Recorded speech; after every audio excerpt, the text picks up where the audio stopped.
প্রথমে দেখে নেব আজকের 40টি তাজা সংবাদ। শুরুতেই শিরোনাম। পুলিশের গায়ে হাত দিলে আর রেহাই নয়, পার্ক সার্কাসের ঘটনায় কড়া হুঁশিয়ারি মুখ্যমন্ত্রীর। রবিবার উত্তপ্ত হয়ে ওঠে পার্ক সার্কাস এলাকা। আগের দিনের অশান্তির পর সোমবার পরিস্থিতি খতিয়ে দেখতে কলকাতা পুলিশের ডিসি অফিসে যান মুখ্যমন্ত্রী শুভেন্দু অধিকারী। পার্ক সার্কাসের ডিসি অফিসের সাউথ ইস্ট ডিভিশন পরিদর্শন করে আহত পুলিশ কর্মীদের সঙ্গেও সাক্ষাৎ করেন তিনি। বৈঠক শেষে সাংবাদিকদের মুখোমুখি হন মুখ্যমন্ত্রী। তিনি বলেন, হঠাৎ করে মানুষ জড়ো করে পাথর ছোড়ার ঘটনা যেমন শ্রীনগরে বন্ধ হয়েছে, তেমনি কলকাতাতেও তা বন্ধ হওয়া দরকার।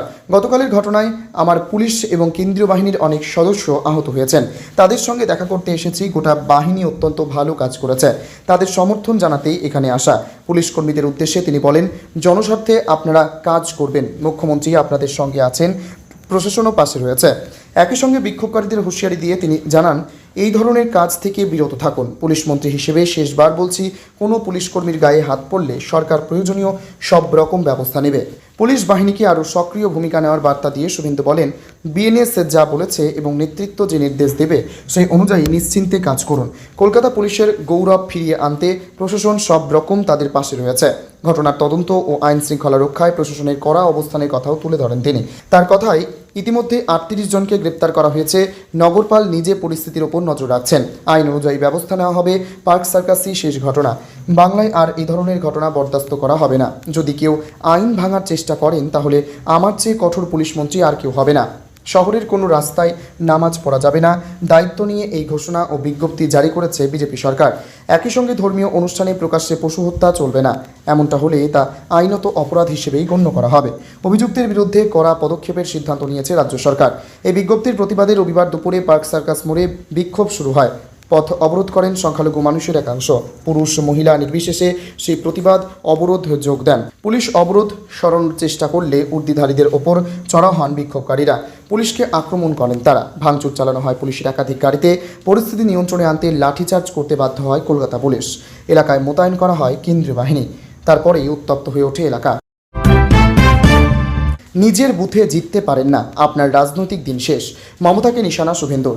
একবার নয়, পরপর দুবার মমতা বন্দ্যোপাধ্যায়ের বিরুদ্ধে ভোটে দাঁড়িয়ে তাকে হারিয়েছেন শুভেন্দু অধিকারী।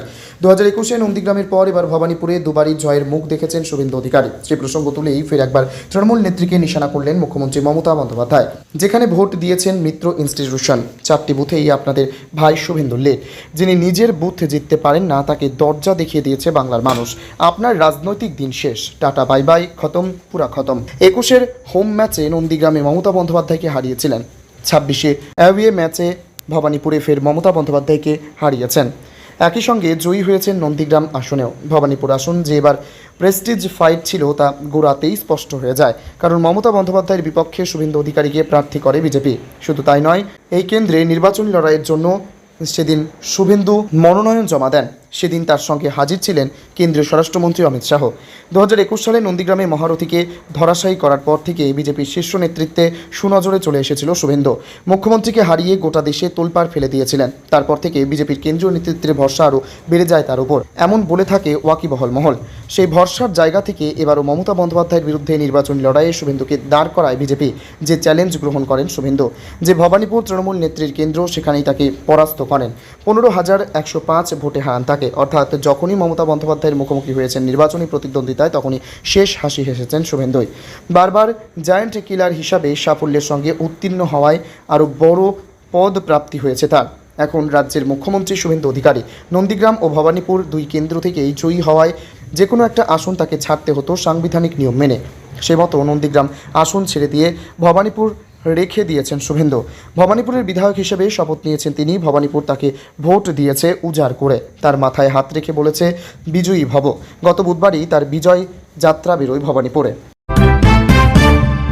আগের সব সুবিধা তো থাকবেই, উল্টে ভাতা বাড়িয়ে 2000 করল নতুন সরকার। জানুন কবে থেকে পাবেন।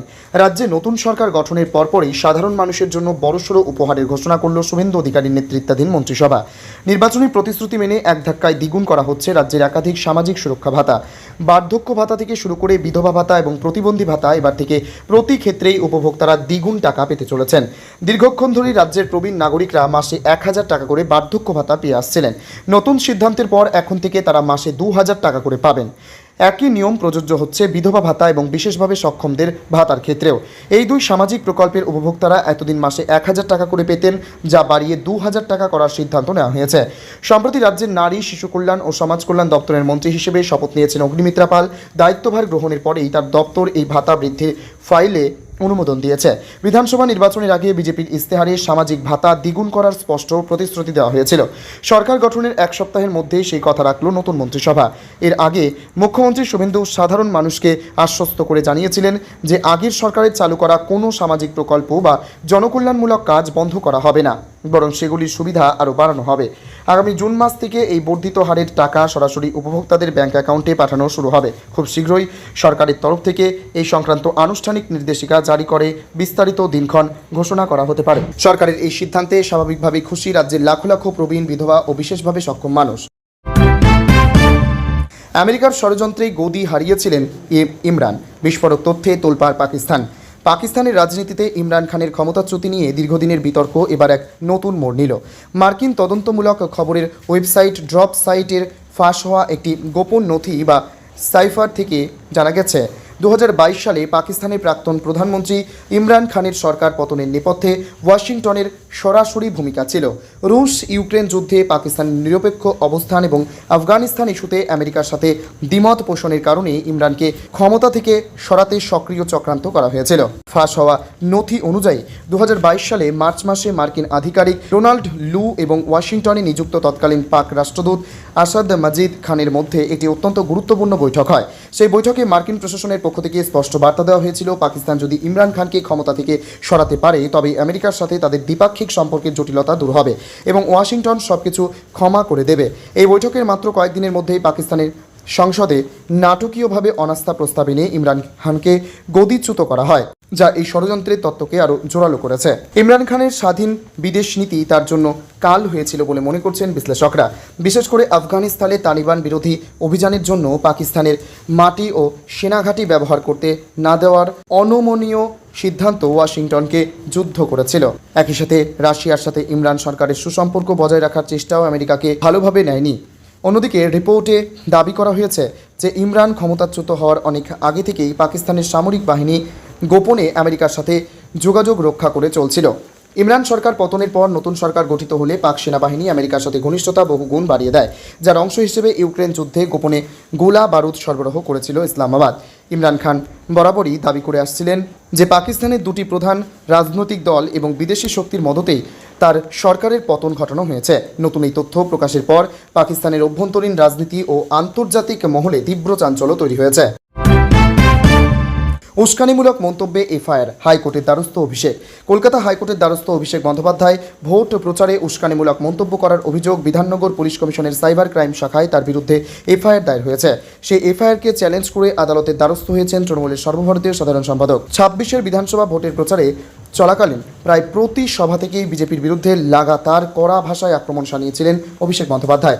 গত 27 এপ্রিল এক জনসভায় বিজেপিকে চ্যালেঞ্জ করে অভিষেকের বক্তব্য ছিল, আমি দেখব 4 তারিখ রাত 12টার পরে কে তাদের বাঁচাতে আসে, এই জল্লাদদের কত ক্ষমতা আছে আর দিল্লি থেকে কোন বাবা তাদের উদ্ধার করতে আসে সেটাও দেখব।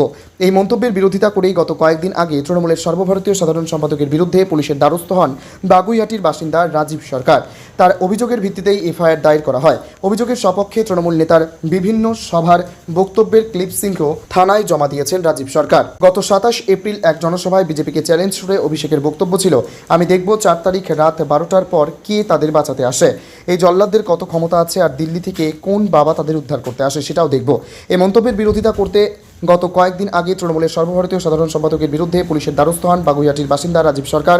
অভিষেকের বিরুদ্ধে সাইবার ক্রাইম থানায় মোট 5টি ধারায় মামলা দায়ের হয়েছে, তার মধ্যে 2-1টি জামিন অযোগ্য। এরপর আজ সোমবার এহেন এফআইআরকে চ্যালেঞ্জ করে কলকাতা হাইকোর্টের দ্বারস্থ হয়েছেন অভিষেক বন্দ্যোপাধ্যায়। জানা গিয়েছে আবেদনে এফআইআর খারিজের আবেদনও জানানো হয়েছে। বিদায় নিচ্ছে দুয়ারে রেশন, ইঙ্গিত দিয়ে বড় বার্তা নতুন খাদ্যমন্ত্রীর। পশ্চিমবঙ্গের ক্ষমতার পালাবদলের পর রাজ্য পরিচালনার ক্ষেত্রে একের পর এক নতুন সিদ্ধান্ত নিচ্ছে নতুন সরকার। এবার পূর্বতন তৃণমূল সরকারের অন্যতম জনপ্রিয় প্রকল্প দুয়ারে রেশন বন্ধ হওয়া নিয়ে প্রবল জল্পনা তৈরি হয়েছে। নতুন খাদ্যমন্ত্রী অশোক কীর্তনিয়ার সাম্প্রতিক একটি মন্তব্য ও জল্পনাকে আরও উস্কে দিয়েছে, যা রাজ্যের রেশন বন্টন ব্যবস্থায় বড়সড় পরিবর্তনের ইঙ্গিত দিচ্ছে। 2021 সালে ক্ষমতায় ফেরার পর তৎকালীন মুখ্যমন্ত্রী মমতা বন্দ্যোপাধ্যায় গ্রাহকদের সুবিধার্থে পাড়ায় পাড়ায় রেশন পৌঁছে দেওয়ার জন্য দুয়ারে রেশন প্রকল্প চালু করেছিলেন। তবে শুরু থেকেই এই ব্যবস্থার বিরোধিতা করে কলকাতা হাইকোর্টের দ্বারস্থ হন রেশন ডিলারদের একাংশ। পরবর্তীতে মামলাটি সুপ্রিম কোর্টে পৌঁছায়।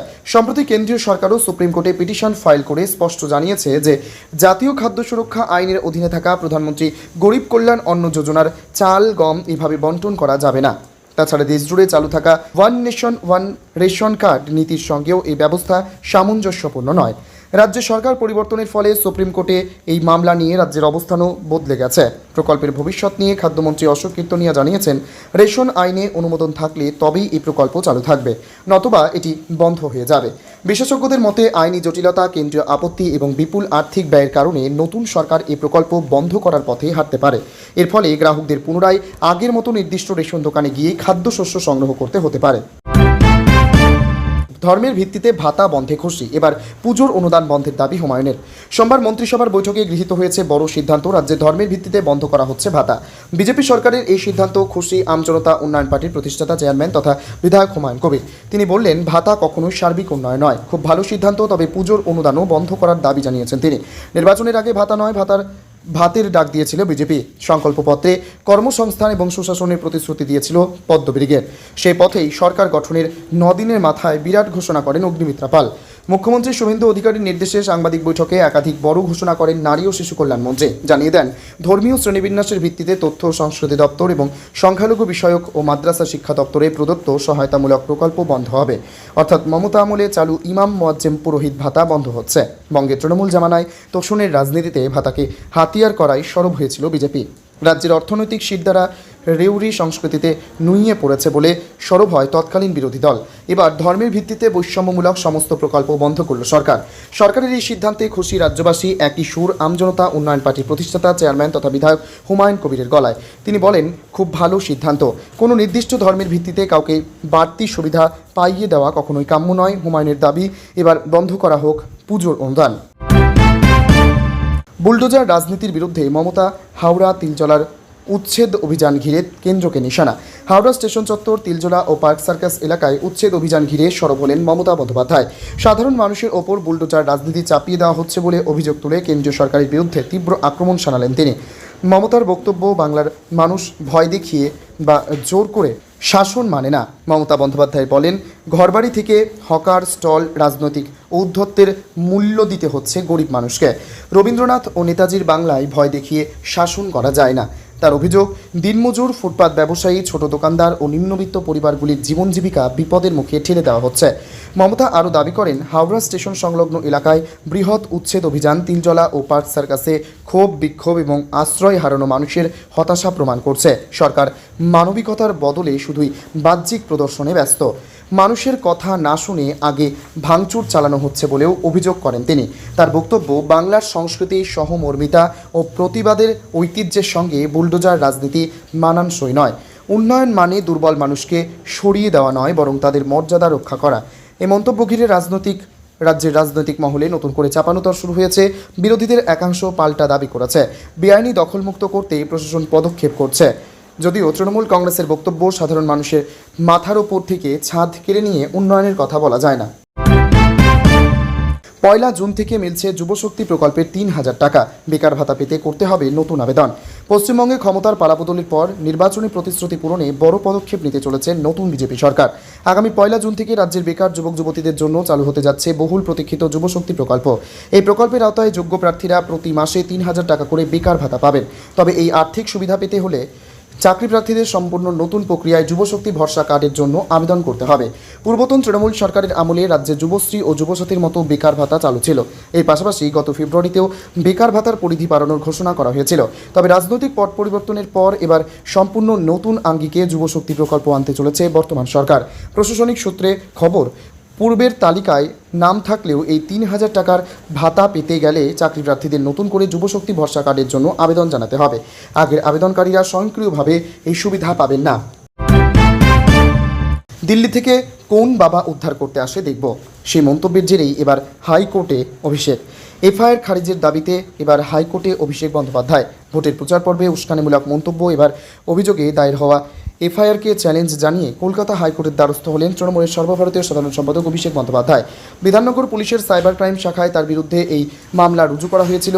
সোমবার উচ্চ আদালতে আবেদন জানিয়ে তৃণমূলের শীর্ষ নেতা তার বিরুদ্ধে হওয়া এফআইআরটি সম্পূর্ণ খারিজ করার দাবি জানিয়েছেন। চলতি 26-এর বিধানসভা নির্বাচনের প্রচার চলাকালীন গত 27 এপ্রিল একটি জনসভা থেকে বিজেপিকে তীব্র আক্রমণ করেন অভিষেক বন্দ্যোপাধ্যায়।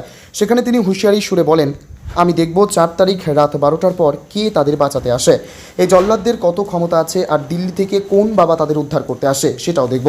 এই বক্তব্যের প্রেক্ষিতেই বাগুইআটির বাসিন্দা রাজীব সরকার পুলিশের দ্বারস্থ হন। অভিযোগকারী জমা দেওয়া বক্তব্যের ভিডিও ক্লিপসিংয়ের ভিত্তিতে সাইবার ক্রাইম থানা তৃণমূল নেতার বিরুদ্ধে মোট 5টি ধারায় মামলা দায়ের করায়, যার মধ্যে কয়েকটি ধারা জামিন অযোগ্য। নির্বাচনী উত্তাপের মধ্যে এই আইনি লড়াই রাজনৈতিক মহলে নতুন মাত্রা যোগ করেছে। উস্কানিমূলক মন্তব্যের অভিযোগে জামিন অযোগ্য ধারায় মামলা হওয়ায় রাজনৈতিকভাবে তৃণমূলের ওপর চাপ তৈরির চেষ্টা হচ্ছে বলে মনে করছেন বিশেষজ্ঞরা। অন্যদিকে অভিষেক বন্দ্যোপাধ্যায়ের এই আইনি পদক্ষেপের ফলে হাইকোর্টের রায়ের ওপর নির্ভর করছে তার প্রচারের ভবিষ্যৎ কৌশল। আদালত যদি এফআইআর খারিজ না করে তবে নির্বাচনের মুখে তৃণমূলের শীর্ষ নেতৃত্বের অস্বস্তি আরও বাড়তে পারে। আচমকা কালবৈশাখীর তাণ্ডব, বজ্রপাতে মৃত 2, গাছ ভেঙে লণ্ডভণ্ড জিয়াগঞ্জ বহরমপুর। আচমকা কালবৈশাখীর দাপটে মর্মান্তিক মৃত্যু। সোমবার বিকেলে আচমকা ধেয়ে আসা কালবৈশাখীর ঝড় বৃষ্টির দাপটে মুর্শিদাবাদ জেলায় ঘটে গেল দুটি বড় সড়ো বিপর্যয়। একদিকে ভরতপুরে বজ্রপাতে প্রাণ হারালেন এক গৃহবধূ, অন্যদিকে জিয়াগঞ্জে কয়েকশো বছরের পুরনো গাছ ভেঙে পড়ে ব্যাহত হলো জনজীবন। ক্ষতিগ্রস্ত হয় বেশ কিছু দোকান ও বাড়ি। বিকেলে ঝড় বৃষ্টির সময় মাঠে বাঁধা গবাদি পশু বাড়ি ফিরিয়ে আনার পথে বজ্রপাতে মৃত্যু হয় ভরতপুরের ওই গৃহবধূর। মৃত মহিলার নাম বিলকিস বেগম। আচমকা আবহাওয়া খারাপ হতে দেখে তিনি তড়িঘড়ি বাড়ির অদূরে মাঠের পাশ থেকে গবাদি পশুকে নিয়ে আসতে গিয়েছিলেন, কিন্তু ফেরার পথেই তীব্র বজ্রাঘাতের কবলে পড়েন তিনি। অন্যদিকে হরিহর পাড়াতে এক ব্যক্তি মারা যান বজ্রপাতে ও আহত হন আরও 2 জন। তাদেরকে মুর্শিদাবাদ মেডিকেল কলেজে ভর্তি করা হয়েছে। মৃতের স্বামী শের আলী শেখ জানান, বজ্রপাতের চোটে বিলকিস বেগম মাঠের মধ্যেই অচেতন হয়ে পড়ে যান। স্থানীয় বাসিন্দারা তাকে উদ্ধার করে দ্রুত হাসপাতালে নিয়ে গেলেও চিকিৎসকেরা মৃত বলে ঘোষণা করেন। মৃত মহিলার 5 বছরের একটি শিশু সন্তান রয়েছে।